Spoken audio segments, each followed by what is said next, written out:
नमस्कार, मैं नंदिनी चौहान और आप देख रहे हैं चैनल 9 न्यूज। अगर आपने हमारा चैनल सब्सक्राइब नहीं किया है तो सब्सक्राइब करने के साथ ही बेल आइकन दबाना नहीं भूलें। खबरों पर जाने से पहले नजर डालेंगे आज की टॉप हेडलाइंस पर।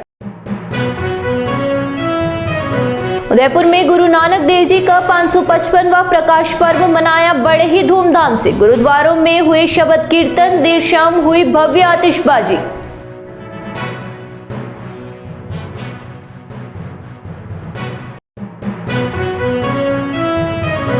टोंक में उग्र आंदोलन, तोड़फोड़ और आगजनी के लिए विधानसभा नेता प्रतिपक्ष टीकाराम जूली ने भजनलाल सरकार को ठहराया जिम्मेदार। उदयपुर में प्रवास के दौरान जूली ने कहा, सरकार का 1 साल का कार्यकाल पूरी तरह रहा विफल।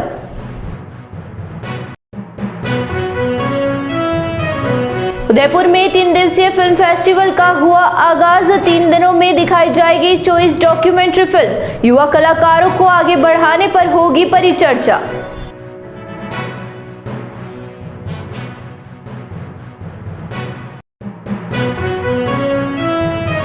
अब खबरें विस्तार से।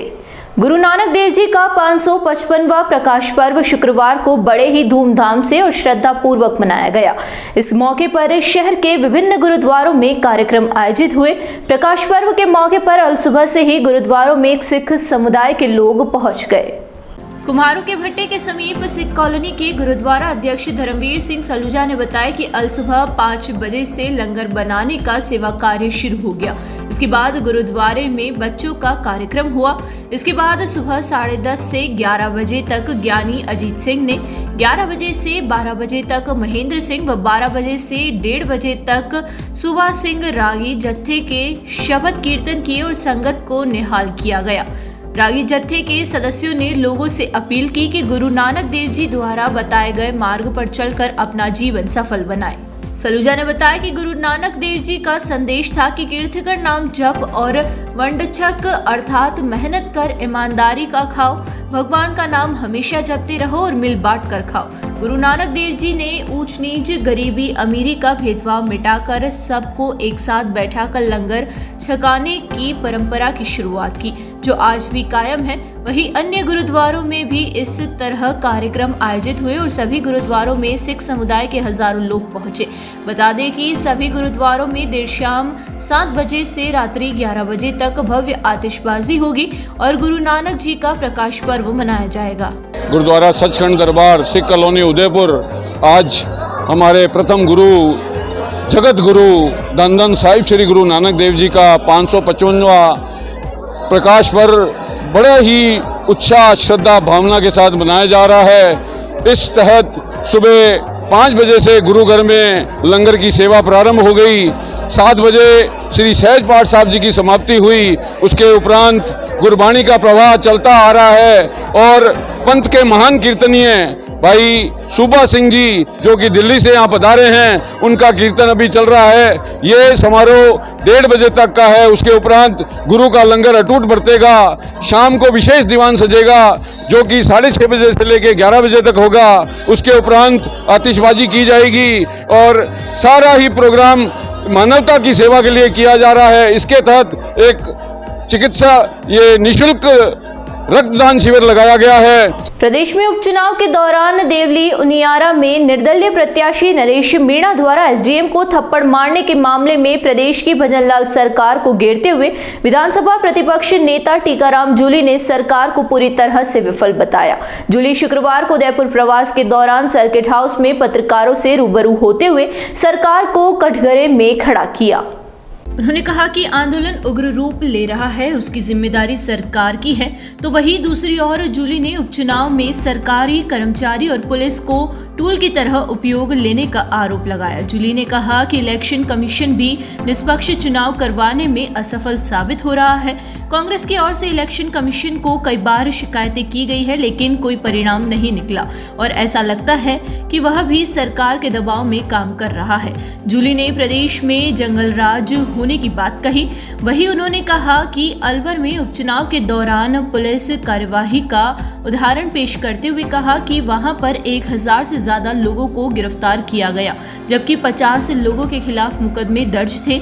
लेकिन निर्दोष लोगों को गिरफ्तार कर उनके मन में सरकार का डर बिठाना चाहते हैं। सर्किट हाउस में मीडिया से बातचीत करने के दौरान आने वाले कुछ महीनों बाद होने वाले निगम और पंचायती राज चुनाव को लेकर जूली से पूछे गए सवाल पर उन्होंने कहा कि मेवाड़ और वागड़ कभी कांग्रेस का गढ़ हुआ करता था, लेकिन कुछ समय के लिए हालात बदले और फिर से यहाँ के हालात बदलेंगे और पूरे मेवाड़ के साथ वागड़ में निकाय और पंचायती राज चुनाव में कांग्रेस अपना वर्चस्व कायम कर सकेगी।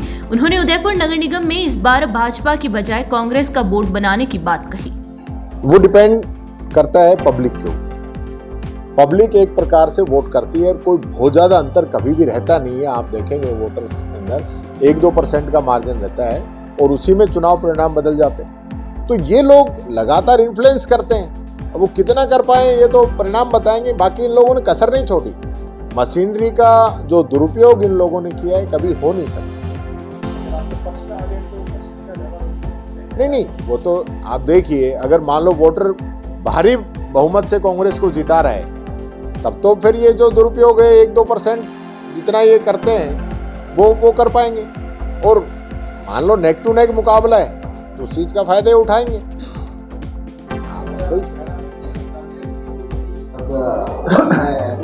उसमें फरार चल रहा था और नॉमिनेशन करना है। देखिए, मैं ये कहना चाहूँगा कि टोंक की जो घटना है वो शर्मसार करने वाली है।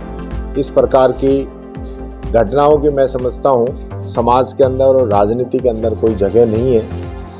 आज सरकार का इकबाल जो है वो खत्म हो चुका है और ये घटना नहीं है। ये घटना इसलिए अधिक उग्र रूप ले रही है कि इसमें आरएस एसोसिएशन और कर्मचारी एक तरफ से लग गए, दूसरी तरफ से कुछ पब्लिक साथ लग गई और ये इतनी हाईलाइट हो गई। ये ऐसा पहला मौका नहीं। इससे पहले भी इस सरकार के कर्मचारियों के ऊपर हमले हुए हैं। पुलिस कांस्टेबल को टोंक के अंदर ही बजरी माफियाओं के द्वारा कुचल के मार दिया गया था।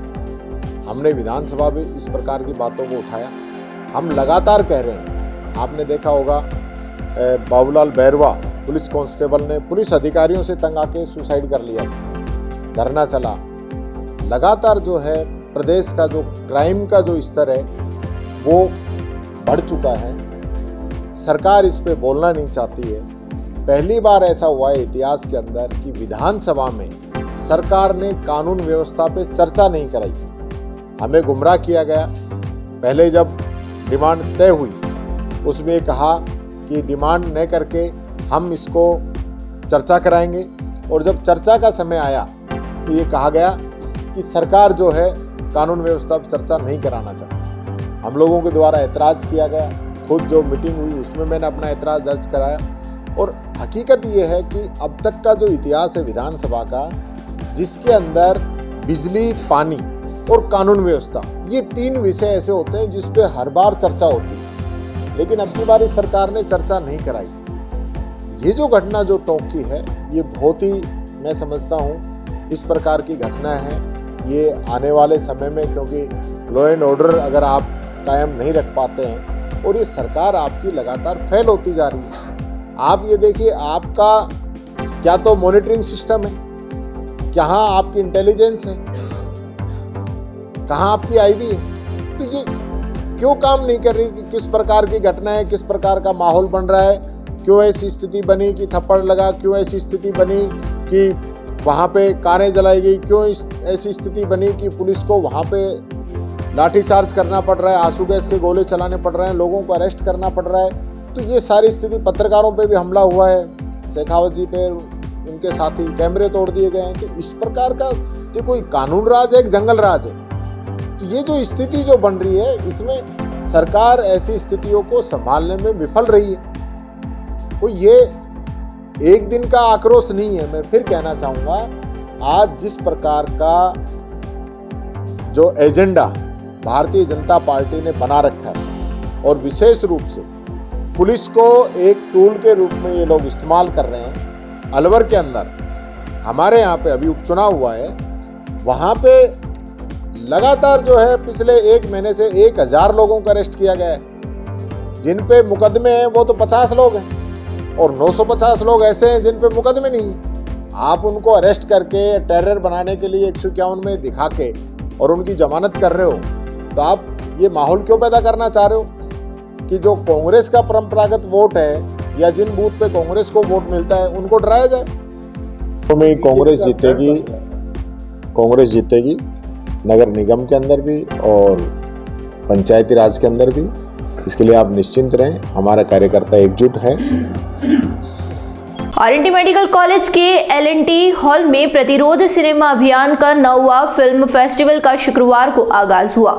फिल्म फेस्टिवल में कुल 24 फिल्में दिखाई जाएगी। फेस्टिवल के उद्घाटन के बाद डॉक्यूमेंट्री फिल्में दिखाई गई। फेस्टिवल के कन्वीनर रिंकू परिहार ने बताया कि 3 दिवसीय फेस्टिवल में युवा फिल्मकारों को आगे कैसे बढ़ाया जाए, इस पर भी चर्चा की जाएगी। फेस्टिवल में सिनेमा इन स्कूल अभियान की विशेष प्रस्तुति के बतौर धारू आदिवासियों के जीवन से संबंधित दस्तावेजी फिल्म चारू इको विलेज का प्रदर्शन भी होगा, जिसका निर्माण उत्तराखंड की तराई में स्थित नानकमत्ता पब्लिक स्कूल के धारू विद्यार्थियों ने किया है। ये विद्यार्थी फिल्मकार भी बातचीत के लिए उपलब्ध रहेंगे। साथियों, जी मेरा नाम रिंकू परिहार है, उदयपुर फिल्म सोसाइटी की संयोजक हूँ। आज हमारे 9वें फिल्म फेस्टिवल का पहला दिन है और पहले दिन में हम इनॉग्रेशन सेशन कर चुके हैं। अभी पहली फिल्म चल रही है। आज टोटल 3 दिन के फेस्टिवल के दौरान हम लोग 24 फिल्में देखेंगे, जिसमें अलग अलग तरीके की डॉक्यूमेंट्रीज है, फीचर फिल्म्स भी है और इसके अलावा राजस्थान के युवा फिल्मकारों की फिल्में हैं जो हम आने वाले 2 दिनों में देखेंगे। और सभी फिल्मों के जो फिल्मकार, निर्माता और एक्टर्स जो हैं कुछ फिल्मों के, वो भी हमारे साथ मौजूद है बातचीत के लिए। इनॉग्रेशन में झारखंड के एक फिल्मकार हैं जो 95 से फिल्में बना रहे हैं, बिजू टोपो जी वो थे। और जो एक जगह अपने की जो एक्टर हैं, अदाकारा मुस्कान, वो भी इनॉग्रेशन में थे। मेवाड़ के पूर्व राजघराने के सदस्य और पूर्व सांसद महेंद्र सिंह मेवाड़ को श्रद्धांजलि देने के लिए शुक्रवार को फील्ड क्लब में राउंड टेबल इंडिया उदयपुर के सहयोग से रक्तदान शिविर का आयोजन किया गया। फील्ड क्लब के सचिव उमेश मनमानी ने बताया कि महेंद्र सिंह मेवाड़ का निधन 83 वर्ष की उम्र में हुआ, इसलिए शिविर में 83 यूनिट का लक्ष्य रखा गया है। उन्होंने बताया कि शिविर में फील्ड के युवा साथियों ने बढ़ चढ़ कर भाग लिया, तो वहीं इस मौके पर राउंड टेबल के सदस्य भी मौजूद रहे। उन्होंने बताया कि रक्तदाताओं के लिए रक्तदान करने के बाद सभी प्रकार की व्यवस्थाओं का इंतजाम किया गया ताकि रक्तदान के बाद किसी को कोई परेशानी नहीं आए। यहाँ रुकेंगे एक छोटे से ब्रेक के लिए। ब्रेक के बाद फिर हाजिर होंगे कुछ खबरों के साथ।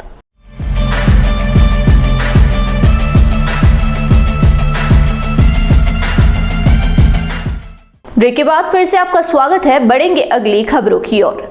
शहर के नगर निगम परिसर में स्थित दीनदयाल उपाध्याय सभागार में शुक्रवार को धरती आबा ग्राम उत्कर्ष अभियान एवं जनजाति गौरव दिवस का जिला स्तरीय समारोह आयोजित किया गया। कार्यक्रम के मुख्य अतिथि जिला प्रभारी मंत्री हेमंत मीणा थे। राष्ट्रीय स्तर पर हुए कार्यक्रम में प्रधानमंत्री नरेंद्र मोदी ने शिरकत की। बिहार में जनजाति गौरव दिवस के राष्ट्रीय स्तरीय कार्यक्रम का सीधा प्रसारण हुआ। समारोह में मोदी की ओर से दिए गए भाषण को सभी ने एक साथ बैठकर सुना। कार्यक्रम में लाइव प्रसारण के बाद टीएडी उपायुक्त रागिनी डामोर ने धरती आबा ग्राम उत्कर्ष अभियान की जानकारी दी। इसके बाद जनजातीय छात्रावास की बालिकाओं ने रंगारंग प्रस्तुतियां दी। जिला स्तरीय कार्यक्रम में प्रधानमंत्री आवास सहित विभिन्न योजनाओं में लाभार्थियों को स्वीकृति पत्र प्रदान किए गए। कार्यक्रम में एडीएम सिटी वारसिंह, एसीईओ अंजुम ताहिर सम्मा सहित विभिन्न विभागों के अधिकारी उपस्थित रहे। जिला स्तरीय कार्यक्रम में 17 विभागों के विभागीय जानकारियां प्रदान करने को लेकर प्रदर्शनी लगाई गई। इस प्रदर्शनी में 17 विभागों की योजनाओं का जिक्र किया गया। साथ ही विभाग की ओर से किए जा रहे कार्यों के बारे में जानकारी दी ताकि जरूरतमंद लोग उन योजनाओं के बारे में जानकारी प्राप्त करने के बाद योजनाओं का लाभ ले सके। शहर में सेक्टर 4 स्थित द मैजेस्टिका होटल और जय श्री चामुंडा रेस्टोरेंट का भव्य शुभारंभ किया गया। वल्लभनगर विधायक उदयलाल डांगी ने फीता काट कर शुभारंभ किया। संचालक रामलाल डांगी ने बताया कि विगत 30 वर्षों से गुजरात में भी रेस्टोरेंट संचालित है। वहीं उदयपुर में 2 वर्षों से यहां पर तीसरी ब्रांच है, जिसमें मुख्य राजस्थानी दाल बाटी के साथ साथ पंजाबी थाली एवं काठियावाड़ी शुद्ध शाकाहारी भोजन उपलब्ध है। रेस्टोरेंट में 100 लोगों एक साथ बैठकर भोजन का लुत्फ उठा सकते हैं। संचालक डांगी ने कहा कि खाने का स्वाद एक बार अवश्य ले, ताकि एक बार खाने के बाद आप बार बार खाने की उम्मीद जताएंगे। साथ ही द मैजेस्टिक होटल के संचालक नारायण लाल डांगी व पंकज ने बताया कि होटल में ठहरने एवं रहने की उत्तम व्यवस्था उपलब्ध है। साथ ही बैंक्वेट हॉल भी उपलब्ध है, जिसमें बर्थडे पार्टी, किटी पार्टी जैसी पार्टी भी आप कर सकते हैं। उदयपुर वासियों के लिए घर जैसा खाना हर समय उपलब्ध रहेगा। इस दौरान डांगी समाज नेता PS पटेल, प्रदेश अध्यक्ष डांगी क्षत्रिय संघ, जिला विकास समन्वय एवं निगरानी समिति, जिला कलेक्टर उदयपुर के सदस्य मनीबेन पटेल सहित डांगी समाज से सुरेश डांगी भी उपस्थित रहे।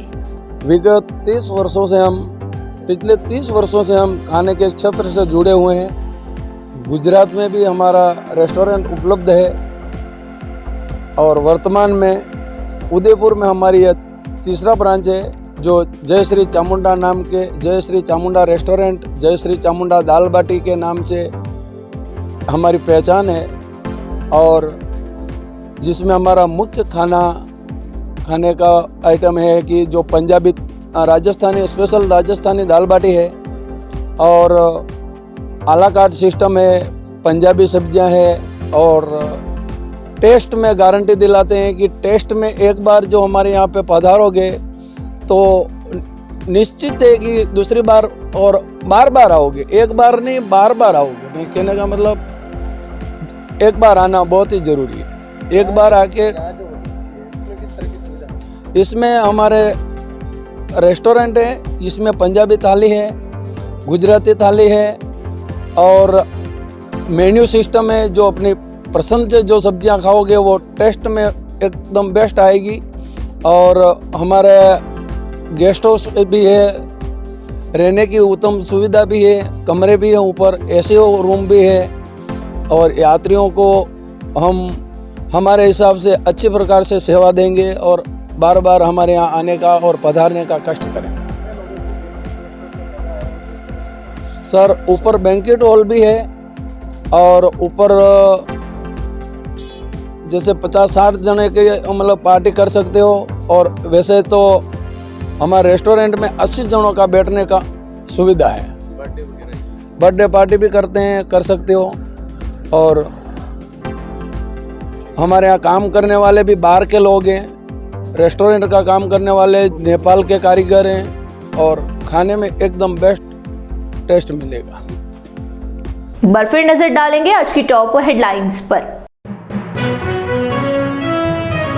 उदयपुर में गुरु नानक देव जी का 555वां प्रकाश पर्व मनाया बड़े ही धूमधाम से। गुरुद्वारों में हुए शबद कीर्तन, देर शाम हुई भव्य आतिशबाजी।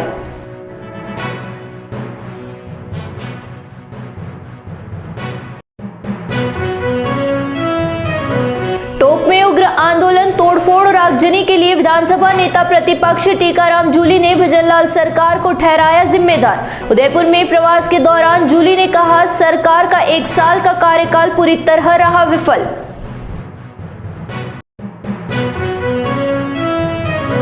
उदयपुर में 3 दिवसीय फिल्म फेस्टिवल का हुआ आगाज। 3 दिनों में दिखाई जाएगी चॉइस डॉक्यूमेंट्री फिल्म। युवा कलाकारों को आगे बढ़ाने पर होगी परिचर्चा।